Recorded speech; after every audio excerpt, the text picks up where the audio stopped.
Όμως πραγματικά το να είναι κανείς στην Αρκαδία ξεκινάει, αυτός δηλαδή ο τίτλος, ξεκινάει από πάρα πολλούς αιώνες πριν, από τους ελληνιστικούς ήδη χρόνους.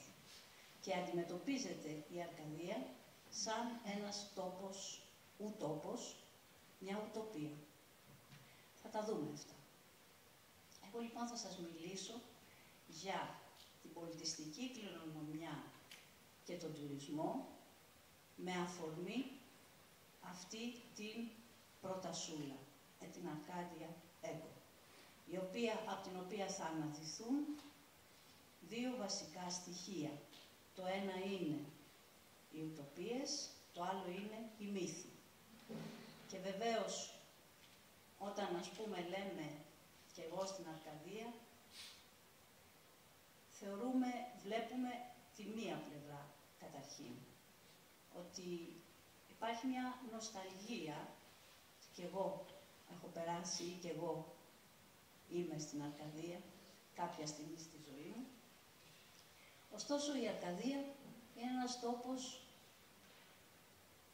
άγριος, ένας τόπος ιδιαίτερος. Άρα λοιπόν οι ερμηνείες που έχουν δοθεί συνδυάζονται και με αυτή την αγριότητα του τόπου. Ξεκινάω λοιπόν. Και εγώ στην Αρκαδία. Δηλαδή, και εγώ, το παίρνω πολύ πώς να σας πω, κυριολεκτικά, είμαι σήμερα στην Αρκαδία, μαζί σας. Αυτή είναι εδώ την Αρκαδία.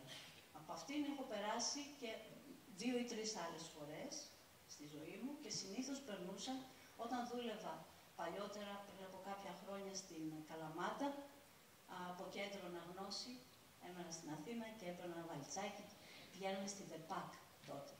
Διάφοροι άνθρωποι και δουλεύαμε εκεί. Πέρναγα λοιπόν. Άρα λοιπόν είναι λίγα 24 ώρα που έχω περάσει ή έχω ζήσει σε αυτή την πόλη.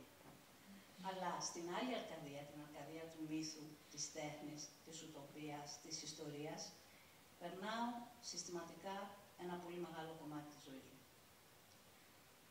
Και βέβαια, αυτό το οποίο μας κάνει ένας τόπος σαν την Αρκαδία να σκεφτόμαστε είναι ότι το φανταστικό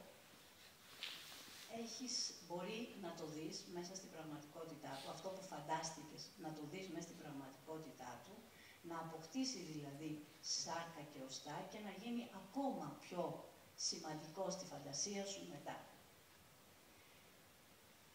Γιατί μιλάμε με αφορμή την Αρκάντια Έγκο